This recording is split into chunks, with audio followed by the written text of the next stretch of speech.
Di Myanmar terjadi kudeta militer untuk menjongkel presiden dari sipil, dan ini merembet akhirnya terjadi kudeta di Indonesia juga yang dilakukan mengkudeta Partai Demokrat.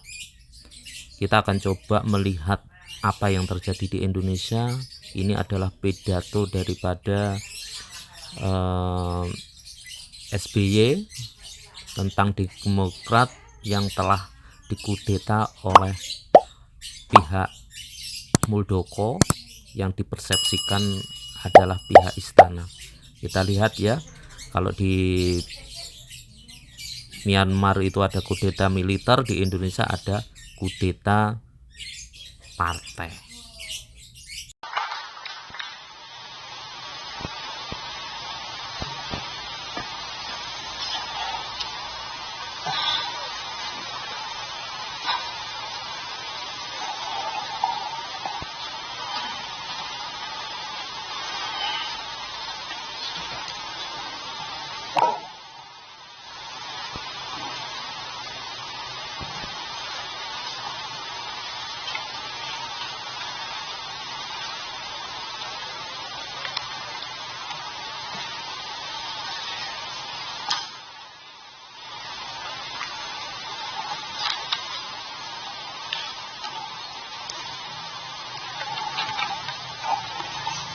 Bismillahirrahmanirrahim.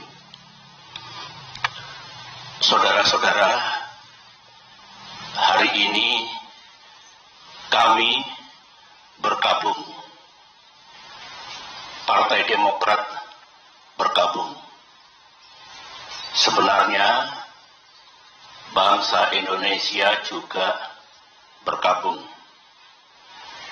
Bergabung karena akal sehat telah mati.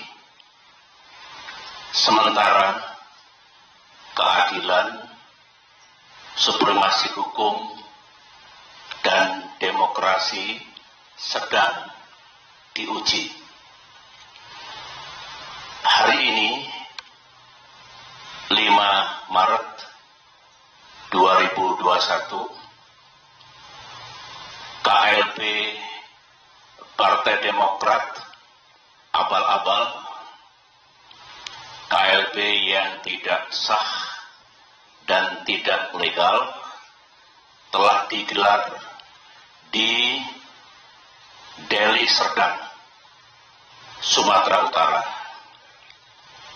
KLB tersebut telah menobatkan KSP Muldoko, seorang pejabat pemerintahan aktif berada di lingkar dalam lembaga kepresidenan, bukan kader Partai Demokrat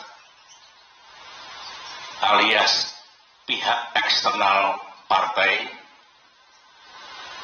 menjadi ketua umum Partai Demokrat, mendongkel dan merebutnya dari ketua umum Partai Demokrat yang sah, yang setahun yang lalu telah diresmikan oleh negara dan pemerintah.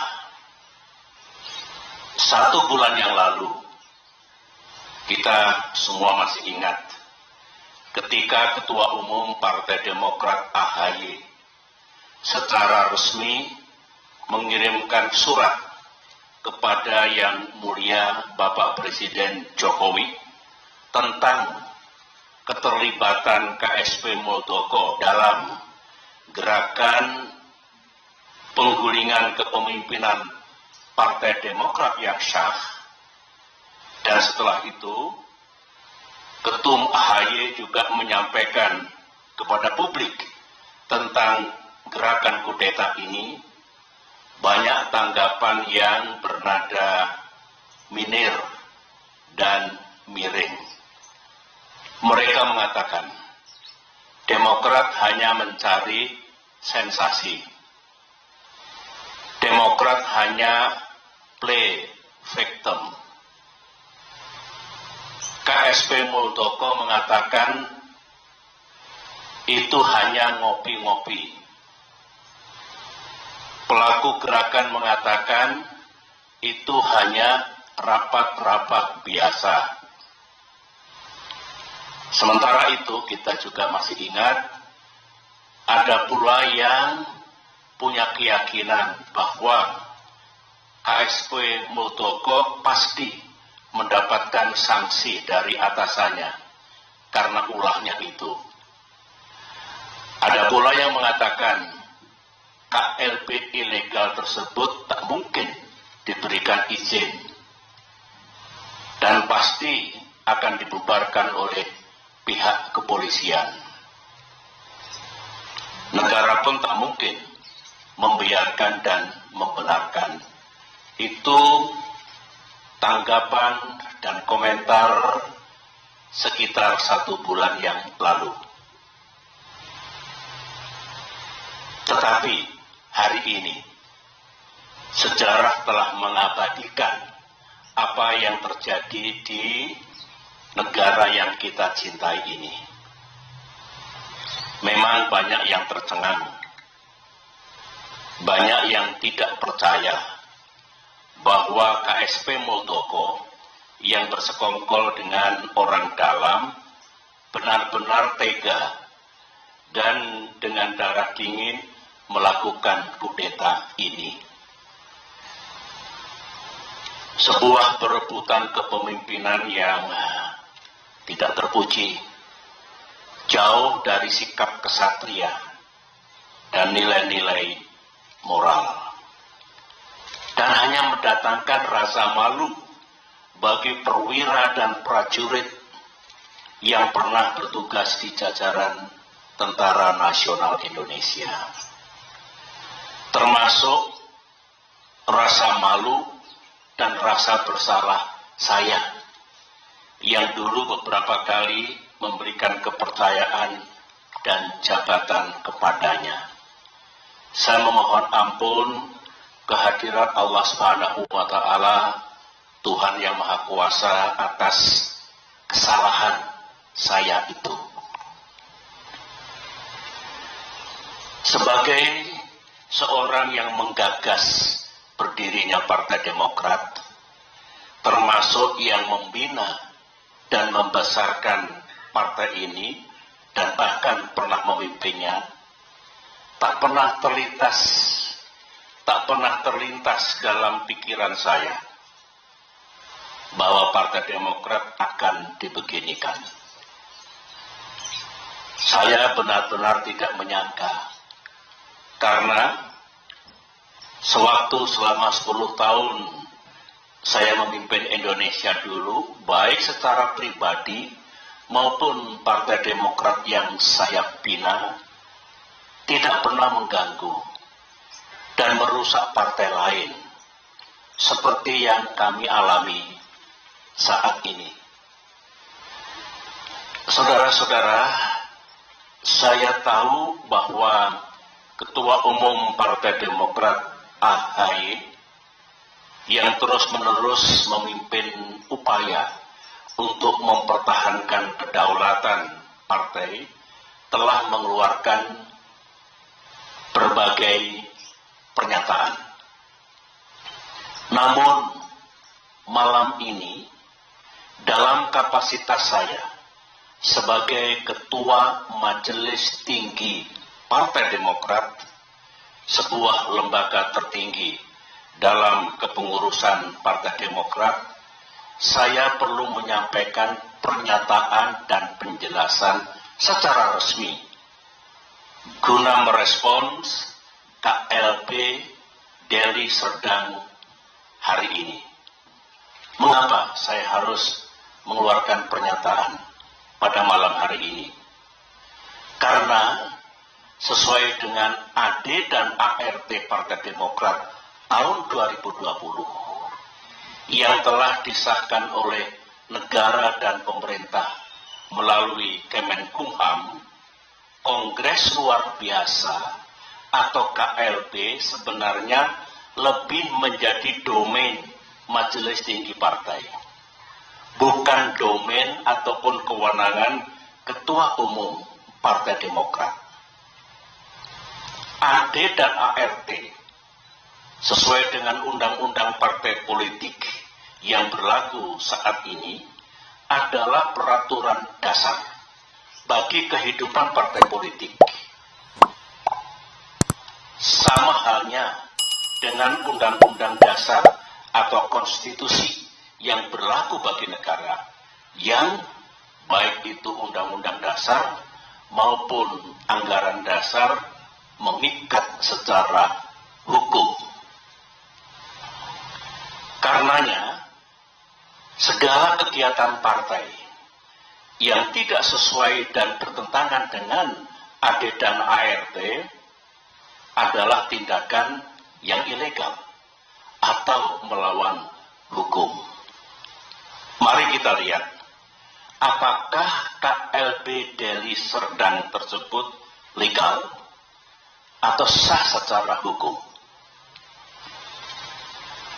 Menurut AD dan ART Partai Demokrat, pasal 81 ayat 4 disebutkan bahwa Kongres luar biasa dapat diadakan atas permintaan A.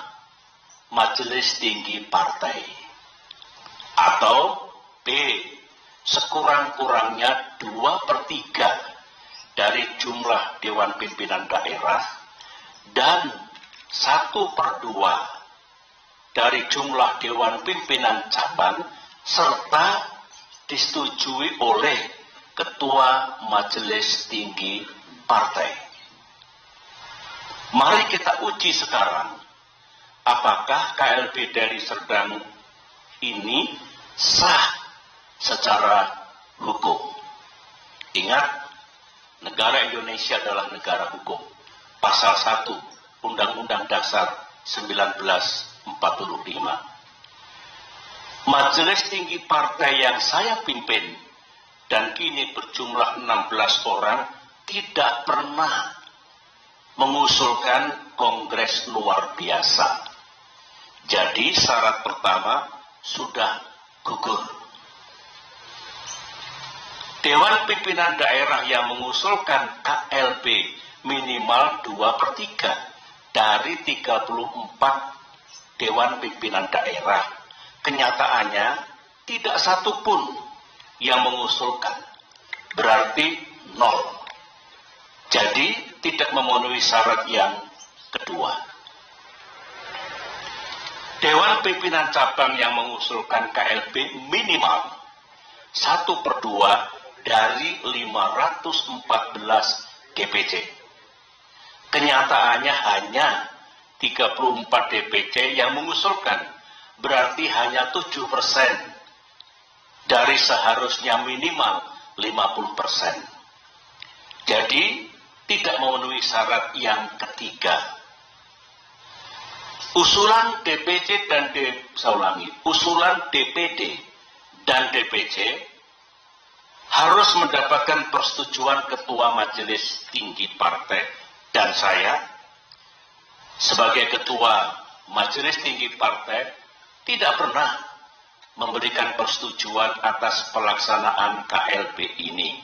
Jadi syarat keempat pun tidak dipenuhi. Kesimpulan besarnya adalah semua persyaratan untuk diselenggarakannya KLB ini gagal dipenuhi atau tidak dipenuhi, sehingga KLB ini benar-benar tidak sah dan ilegal. Saya dengar ada akal-akalan dari pihak KSP Muldoko dan para pelaku kudeta bahwa sebelum mengangkat KSP Muldoko menjadi Ketua Umum Partai Demokrat ilegal, AD dan ART yang sah diubah dan diganti dengan AD dan ART versi KLB Deli Serdang, sehingga penobatan KSP Muldoko dianggap sah. Pertanyaannya, Apa bisa begitu? Mari kita lihat bersama. Untuk mengubah AD dan ART, forumnya harus sah. Baik kongres ataupun kongres luar biasa yang hendak mengubah AD dan ART juga harus sah. Forum KLB Deli Serdang jelas tidak sah dan ilegal, sebagaimana yang telah saya jelaskan tadi. Sehingga AD dan ART KLB Deli Serdang menjadi tidak sah. Untuk diketahui, AD dan ART hasil kongres atau KLB yang sah pun harus mendapatkan pengesahan dari negara dan pemerintah melalui Kemenkumham. Jadi, kalau KSP Muldoko melalui telepon menanyakan keabsahan AD dan ART dan merasa cukup puas atau mengira bahwa AD dan ART KLB Deli Serdang itu sah, KSP Muldoko salah besar. Berarti KSP Muldoko tidak memahami undang-undang partai politik yang berlaku dan juga tidak memahami AD dan ART Partai Demokrat. AD dan ART Partai Demokrat lagi-lagi makin kuat dan makin nyata bahwa KLB Deli Serdang benar-benar tidak sah adanya. Saudara-saudara, ini kesempatan yang baik bagi saya untuk menyampaikan pesan kepada Ketua Umum dan segenap kader Demokrat di seluruh tanah air. Saya sangat merasakan apa yang para kader Demokrat rasakan saat ini. Saudara pasti marah, terhina, merasa diperlakukan sewenang-wenang, geram kepada yang berkhianat dengan imbalan uang dan iming-iming kedudukan, dan rasanya ingin membalas perbuatan mereka. Namun, sebagai orang tua di partai ini, saya tetap meminta saudara bersabar, namun gigih berikhtiar untuk mendapatkan keadilan yang sejati. Saya tetap percaya bahwa Bapak Presiden Jokowi memiliki integritas dan kearifan dalam menyikapi gerakan pendongkelan dan perebutan kepemimpinan Partai Demokrat yang sah ini. Saya juga tetap percaya bahwa negara dan pemerintah akan bertindak adil, serta akan sepenuhnya menegakkan peranata hukum yang berlaku. Baik itu konstitusi kita, Undang-Undang Dasar 1945 dan Undang-Undang Partai Politik, maupun AD dan ART Partai Demokrat yang secara hukum juga mengikat. Namun, dunia politik tak seindah yang kita mimpikan. Gangguan terhadap Partai Demokrat, gangguan terhadap kita semua belumlah usai. Karenanya, mari kita makin bersatu dan makin merapatkan barisan. Di bawah komando dan kepemimpinan Ketua Umum AHY, saya mengajak para kader untuk berjuang bersama. Berjuang sampai keadilan benar-benar kita dapatkan di tanah Indonesia ini. Perjuangan untuk mempertahankan kedaulatan dan kemandirian partai, saya ulangi, perjuangan untuk mempertahankan kedaulatan dan kemandirian partai adalah perjuangan yang suci dan mulia. Ibarat peperangan, perang yang kita lakukan adalah perang yang dibenarkan. Sebuah war of necessity. Sebuah just war. Perang untuk mendapatkan keadilan. Semoga Allah Subhanahu wa Ta'ala, Tuhan yang Maha Kuasa, menuntun langkah kita serta memberikan pertolongan kepada kita semua. Demikian pernyataan saya. Sekian dan terima kasih.